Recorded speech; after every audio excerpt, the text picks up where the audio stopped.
Mark Steyn is an author and columnist, and he joins us tonight.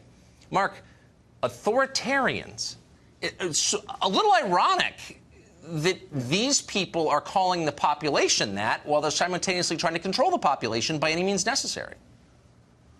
Exactly, Tucker. And in fact, the reason they wound up with Donald Trump getting elected president is because they've got a long tradition of doing this to any Republican. They did it to Bush. They did it to Mitt Romney, who's the very definition of a milquetoast, and yet they managed to claim that he was some kind of Nazi because he stuck his dog on the car and drove the dog to Canada or whatever it was.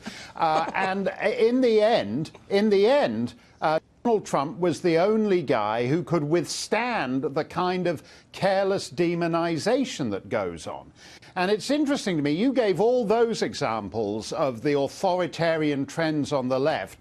There are lots of other ones, too. I mean, David Gergen didn't get upset when Sheldon Whitehouse, a Democrat senator, proposed that people who disagree with his views on climate change should be subject to criminal prosecution. Exactly. He didn't worry about the authoritarian temptation when the Democrats in the Senate voted effectively to neuter the First Amendment.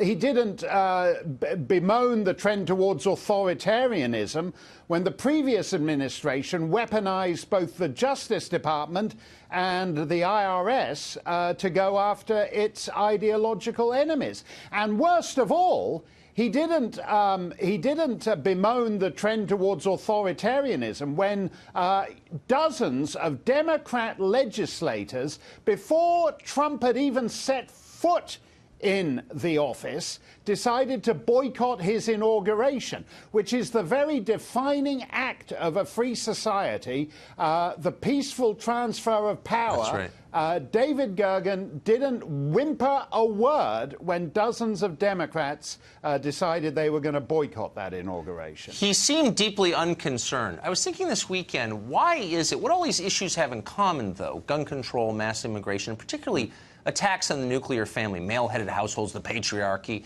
they never let up with that. What is that about? And it seems to me that the family is the final bulwark against the spread of government power. You're loyal to your family first. When you stop being loyal to your family first, you can be controlled. Yes, and I would say actually that one of the most disturbing trends, there's an Indian professor in Bangalore who bemoans the way essentially Western leftists have nationalized the family.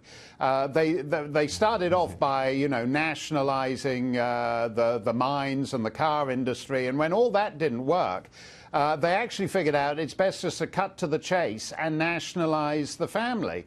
And, what matters in any society is the intervening institutions between the individual and the government. You mentioned the family, you mentioned the church. It's also things like town government and county government.